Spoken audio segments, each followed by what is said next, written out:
microphone. Top of the top. One more time. Top of the top. This is Miss. Top of the top. You can call me Miss, and this is KRXM. Today I have Antonio Blue, formerly known as King Rawzky. How you doing today, sir? How you doing, Miss? How you doing, ma'am? I'm doing pretty good, pretty good. So just jump right into it. Your music. Where are you getting influence from? I get my influence from, of course, the greatest artist in the world, Michael Jackson, right? Mm-hmm. But I'm my own person. I'm my own man.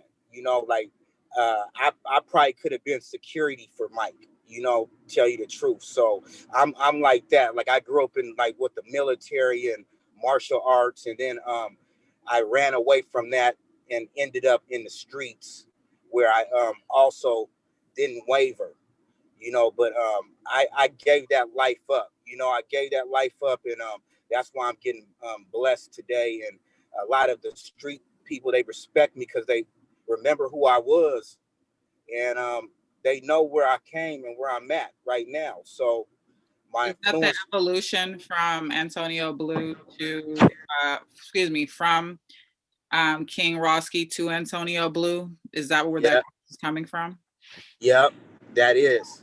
Yep, the transition from King Rawzky, from running away from like a rich father, and giving him hell for no reason, just because he was wanted me to do the right thing, to running to the streets at 14, ending up, right in the middle, because my grandfather was my dad too, so he died the same time I was having issues with my dad. Mm-hmm. His dad died. Okay. So I was tripping about that because I looked at them both as my father, so it was a whole custody thing going on, because I was raised by the dad, the grandfather, but they both my dad. So, but they both did the right thing. They both was there. Just my father, he had my brother and sister, and I was with the grandparents, who was, the lady was a minister, and the man was a sergeant Marine that fought in the war for us, so he taught me how to be the Marine and a sergeant, as far as like paying bills and being responsible and reading up to a high level, and doing math to a high level, which was how I kind of like excelled in school, which I'm, like a teacher in school today, from villain to a school teacher. No bullshit. And they know my story. But I elaborate on your story. Like, how do you go from the streets to, I think I heard a little bit of, the pulpit? How does that transition when because music on the way? Yeah, because during the time, everybody already knew who I was, me and my brother, right? Mm-hmm. My brother was the next gymnast. He was number one in the country, in the world, in America, when we were growing up, as an Olympics guy. My father was always behind us, and he was the main coach. My brother was also about to be UFC, champion, the next Mike. Mike Tyson. So they was wondering what happened to us. They already was expecting, and I was like, you're dancer and singer. So when I wavered, they all wondered what happened. It was so many people already ready that my father had ready for us. Because he had me in. I went back to PSU as an adult and got my degree on my own, but my father put me in there as a child, like a 10, 11, 12-year-old. Vocal lessons. I was going to Portland State University as one of the little kids that you see in the colleges that their parents enroll them. I was one of those. So that's where I got a lot of my work ethic is from him. So when I went to the streets, I kind of brought like a positive exterior that nobody had, because everybody was used to like the projects and coming and killing each other and fighting and taking from each other and hating on each other. But I come from this big old house, 3-story house. My brother got a big old room upstairs. My sister got a big old room upstairs. My father, he has a big old room on the main floor, and I had a big old room in the basement where we also used as a gym. And everybody knows this because my father, he dated so random, like he's not a player, he's a nerd.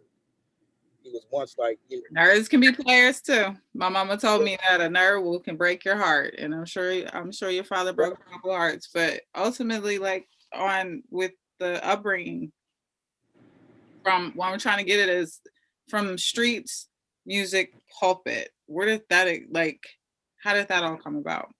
Yeah, so when I'm out there, running the streets. When I ran to the streets, Let me rewind. You come from sounds like a well-off home. That's How what do I'm you go saying. from a well-off home to the streets? How did that's really where I want to start. It that's why all my homies ride with me, because they've been knowing me since, knee high to a grasshopper, so they remember me, and then I was always the guy that I brought all the homies to the house because they was living bad. So they was mad when I fell out with my dad. Like, what are you doing? And then so we were out there alone, cold. So we were out there together, and I lost a lot of my homies to like penitentiary and death, and I was just jumping into it from like a hip square, to seeing that, like, what have I got myself into? And now I'm in it, knee deep, so yeah. So that is it. Those decisions that when you look back now, do you feel that they deterred you in many ways, or they actually helped you in others? They both, because now, as you see, I didn't have to wait for the labels to pick me up, and I didn't have to be a slave to society or to anyone. I could be alone because, I was a king within myself because I proved that. So it's like, if the streets couldn't break me down, my father couldn't break me down, the system couldn't break me down, what makes anybody think they can break me down?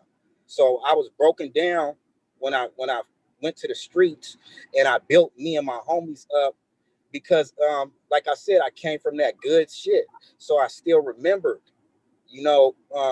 what we needed, to be uplifted, So I was bringing people up the whole time, keeping them filled with brightness and laughter and happiness, even in dark times, That's definitely one thing that I was listening to, like in the songs that you sent me, is that it has a very positive tone to it.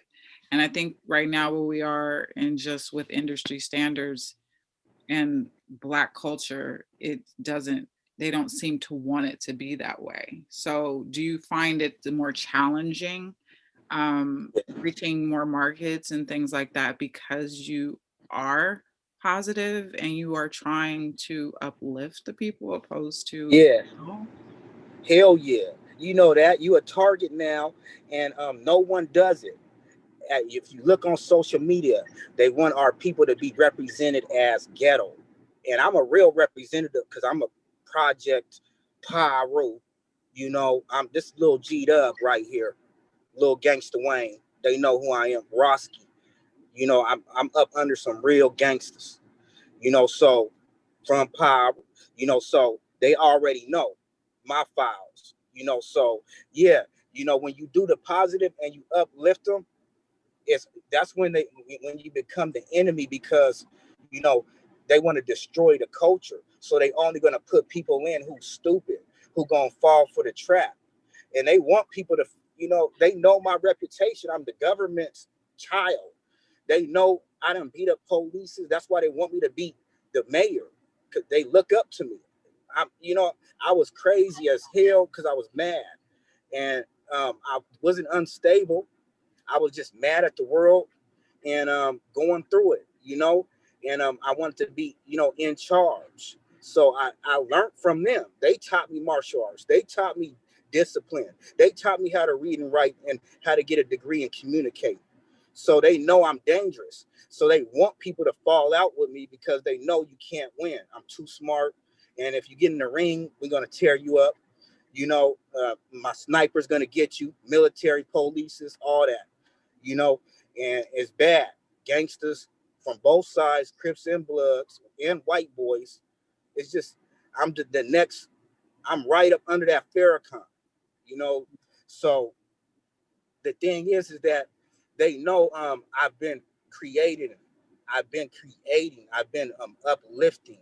So it's been hard for me, so they want our people to be like, oh, we're ghetto and be proud of that. But that's what's been thrown at us. That's the scraps. Like when you was in slavery and they threw the pig's guts at your ass and you had to do the best you could with it. So you made it taste good because you could cook, but you're not supposed to be eating that shit. No. Right. Well, going back to like piggybacking off of that. So when you talk about gang culture in itself, right, breaks down. It has broken the community and fractures the community in so many ways. So when you look at gang culture, which is not necessarily uplifting to a people, and then your music, they're not necessarily go hand in hand. So how are you bridging the two? Yeah, because it's hard. You had to like climb the ladder. You got to climb the ladder. So you had to go through some bad, negative, and darkness, right? Mm-hmm. You had to, walk through hell for a while, and then when you had the power, now you can leave the ring and go. You can leave your reign and your throne and go serve another throne. So all your followers who served you when you was bad can come and serve you while you righteous. Or But that doesn't necessarily work that way. They leave and they find somebody else steps up, and you see people trying to get your image from back in the day because they trying to step up to who you were, and not understanding that you found God and you're not the same person. But because they messed up our culture. So the Donald Goins books and the Iceberg, so they glorified people like me and Iceberg and Bishop Don. That's what they do, so I mean, back the old me, not anymore. That's why I'm getting so much hell, because they know I really changed, because I can do that, because I fought so much that they know what I'm capable of. I can fight for God now. I can fight and tell you that I'm not with that and fight you and tear your ass up, because I told you don't bring me around that. Is there what's the acceptance from the community in general with your music, and how? Oh yeah, but I do so much for the community that they help me, and they remember who I was. I've done a lot, from the riots to I study law, so I write up a lot of petitions and lawsuits and grievances and stuff like that. So to change society. So they know that I'm a fighter, but they're kind of mad because I'm not standing up for like the negative, or just to be like either Farrakhan or the next Tookie type or somebody like that. That's what everybody wants me to be, but I will not. But see, I think Tookie and Farrakhan are on two different spectrums. Two different spectrums. So whereas Tookie is, he did his dirt and he paid the price for it, but he also left a legacy that did try to repair the damage that he's done. Whereas Farrakhan has been consistently, whether or not, certain cultures or ideologies agree with what he's saying, he's consistently tried to empower a people.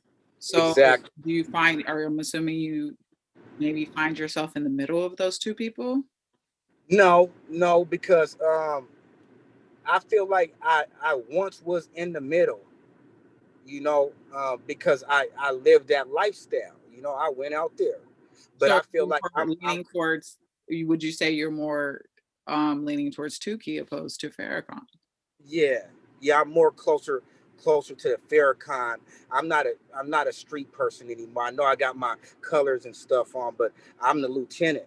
So, I can't just give up on my I have done justice with my power, so they know I don't gang bang. I got Crips that's right here that act like me, that love me, and roll with me, But coming from, like, I'm born and raised California, gang capital right? of the world. So the culture Right?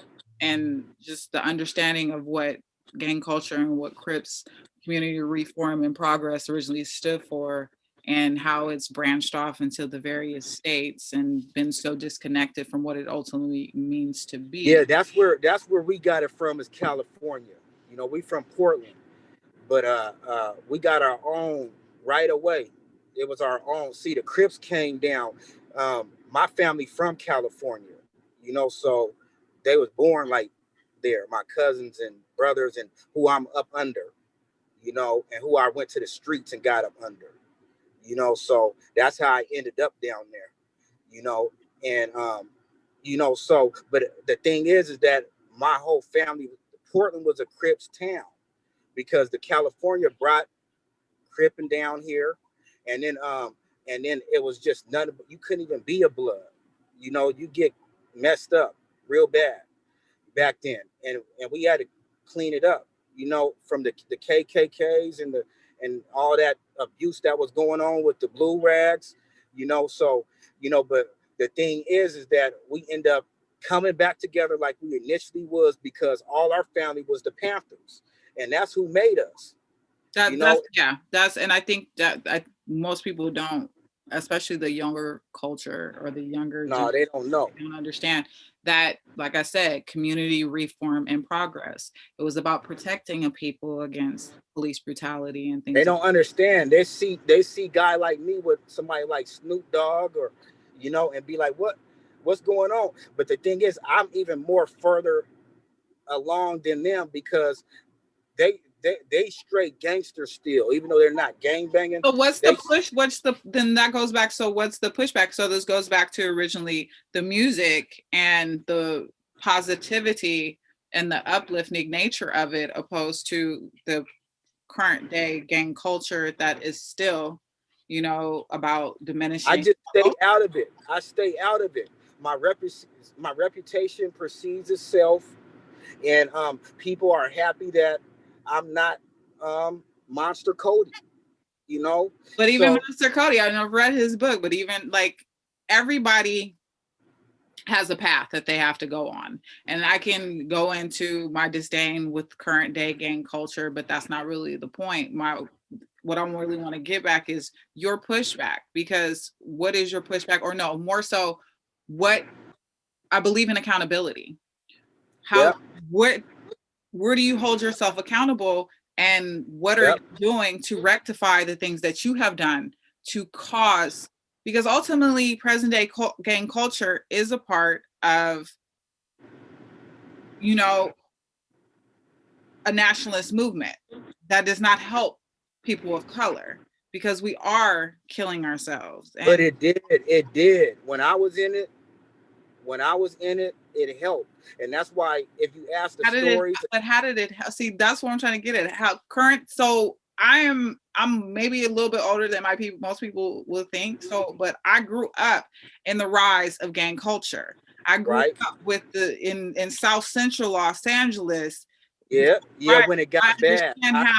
How bad it really got. Yeah, that's when it really got bad. But you got to understand, I was in the rise of that too. I'm 42, so I understand, and the thing is that it got set off like that. I remember the whole thing, trust me. Why you think me and Snoop, we love each other, and we, I was right there, but the thing is, it got set off because betrayal, but we were always together. We were all. What do you mean by betrayal? Betrayal, like who betrayed? I think we betrayed ourselves in a way. Yeah, somebody betrayed another. It was like a robbery. It was like somebody ran off with the sack, right? I ain't gonna say no colors or nothing. Somebody ran off with. But you can go back and forth with that one. But when one thing I know is that crack cocaine dropped out of the sky. And crack cocaine had a huge influence on the gang culture in this current day. But I really want, like, we have to move forward. Right. And but we also have to remember our past. So it's like when I look at Snoop Dogg did his dirt. But Snoop Dogg also has SYFL, I hope I said that right, where he is trying to keep these young children out of what he got the football, the coach, he doing big things. What are you doing? That's what I'm saying. What are you doing? Is your music your way of repairing the damage that you've done when you were King Rawzky? Well, the thing is that I don't influence, I don't never talk about gang stuff. I don't never influence children to go in a gang. I think I did the most work when it comes to gang perilous, and a bridge, for the children, because I'm the one that put my life. Nobody else said, I'm gonna step up to rival gangs and walk up to them, and so I could save the children behind us, so they don't feel like they gotta side up with a gang.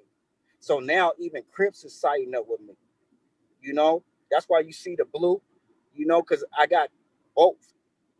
They both with me. We together. And so I'm doing a lot. I've been left gang shit alone.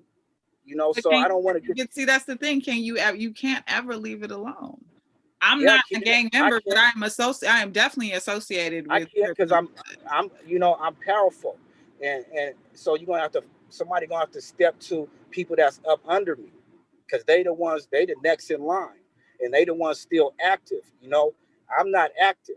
I'm the head of this. I'm on a whole nother level. I'm with the Lord. I gave my life up to God, and it's not a good idea to even challenge me, because what can you do? So, Roddy, with that power you have, how are you? There's still a problem with the Black community. I'm not afraid to die, because I pull mine out and have it. But what I'm saying is, where we are in the Black community and gang violence, it is a problem. Right. And as a former gang member, even though there is no out aside from prison, and even in prison, you're still in the gang aside from a pine box. There's no out.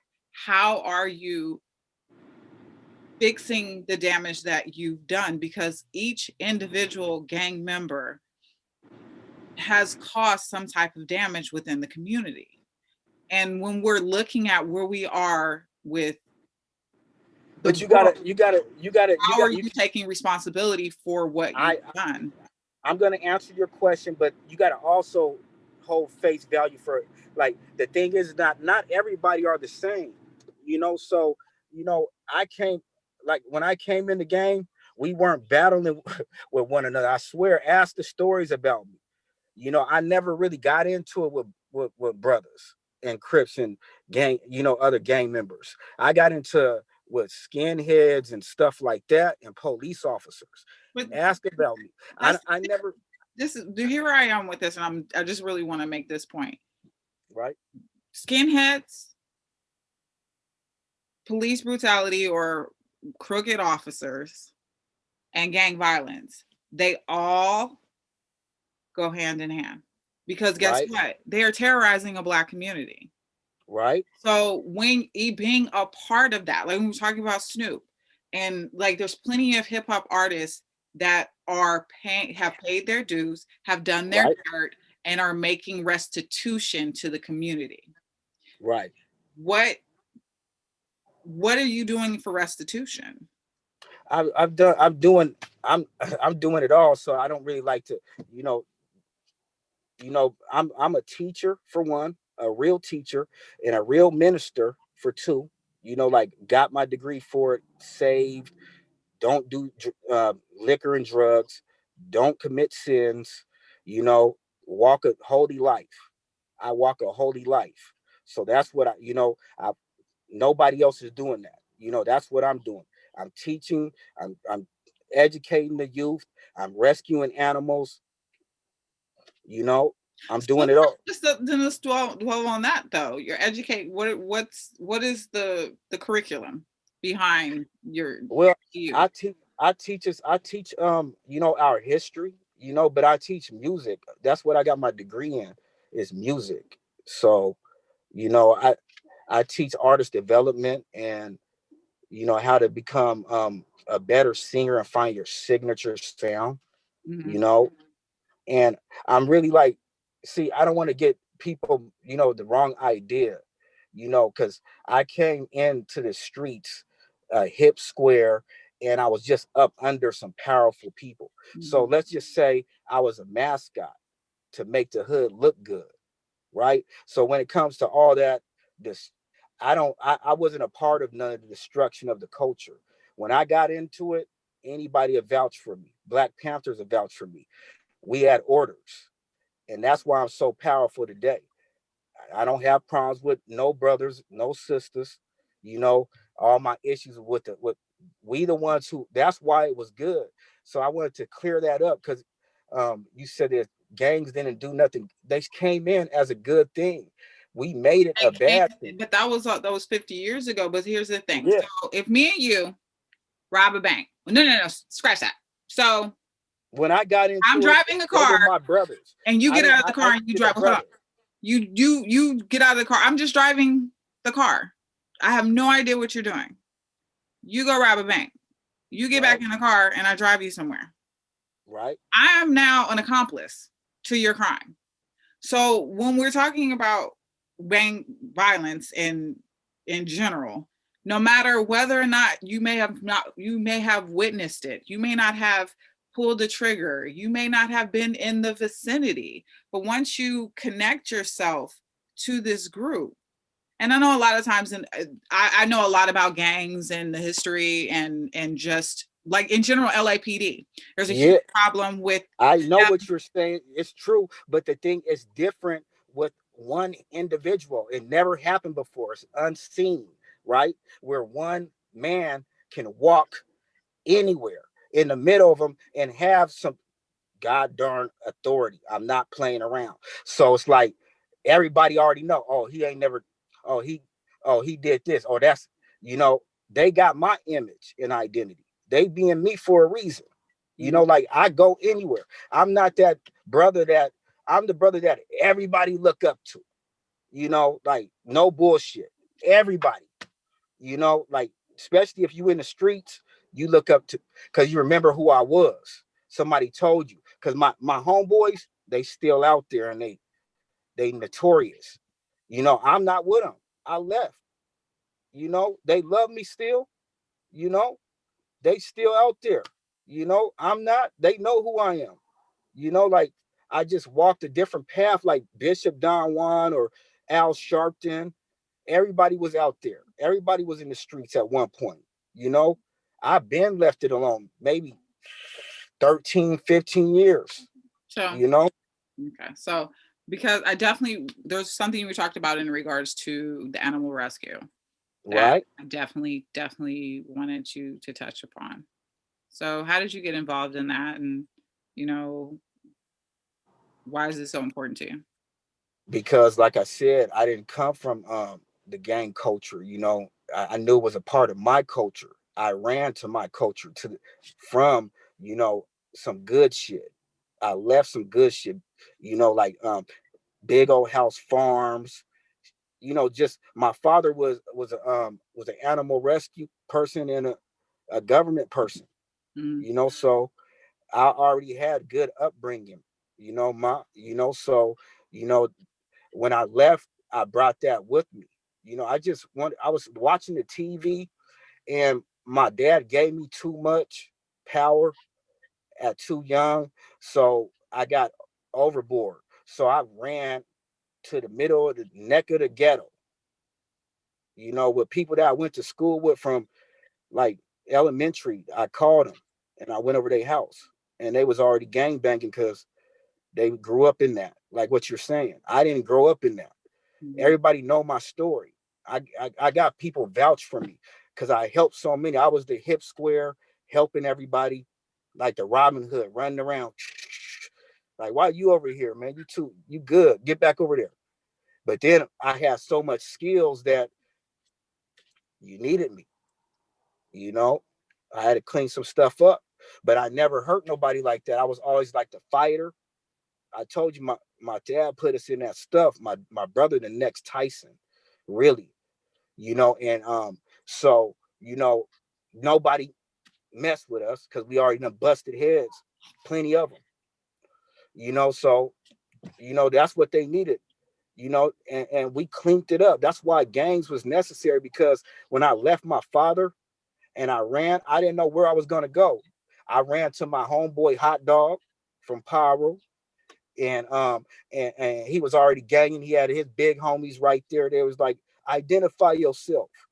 And I was like, man, no, blood, who is this? And he was like, they the homies, bro. You gotta identify yourself. But they the ones who started this shit. So that's how it all started right there for me, you know. So moving forward, Yep. what's going on with Antonio Blue? Because I'm sure I know that King Rawzky he's still in there, but we're moving forward with Hibernate. Antonio He Blue. he hibernating just in case, they come play around. So what's But in the work? What's good for Antonio Blue right now? right now Antonio Blue is in a positive place, of mental, health, um, stability, healthy mentally, healthy physically, and able to guide. I'm guiding a lot of people, so we're moving forward. I got artists that I'm signing to my label, that I'm featuring on my music, and artist development, helping them with their talent. And me personally, I'm just getting huge where I'm from in Portland right now. So they got me on the billboards, but that was like not me paying for it. They called me and put me on the billboards out here. So next I'll be in Africa and just on tour and just doing my thing. So all the music is positive, and that's how I live my life. But I just be wanting to let people know that I came from that, because how they rub me sometime, it ain't cool. So because I'm just like you. I just decided to overcome my issues and where I came from, Mhm. and I can I rose, and I really let it go. I really let it go. So Well, don't blame me. You know. it's definitely been insightful talking to you. Thank Um, I will you the best, definitely, because I'm definitely an animal lover. So I hope you will you the best in your endeavors with the animal rescue.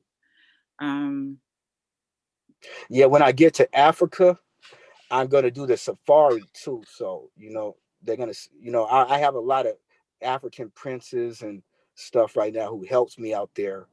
That's how I'm getting my interviews and getting big out there, because I'm brothers with the African Prince Ezekiel, World Link, and his dad and mom, are preachers and kings of Nigeria in that particular area, So I'm going to get in touch with the direct royalty government, where orphanage, camps, and the animals are, need help.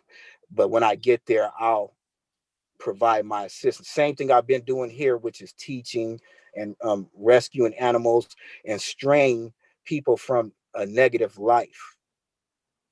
You that's know, definitely, and we need more. We definitely need more of that. So and I made a lane for us. So you got to give me my credit, because you know that's not easy. To just step in the middle of that type of war. Ask about me? How many wars I stopped? yeah, changing lanes Yeah, full speed is difficult for anybody. So I definitely commend you, and I want to thank you so much for taking the time to talk to me. Um, thank you. Thank you so much. This is KRXM, and we out.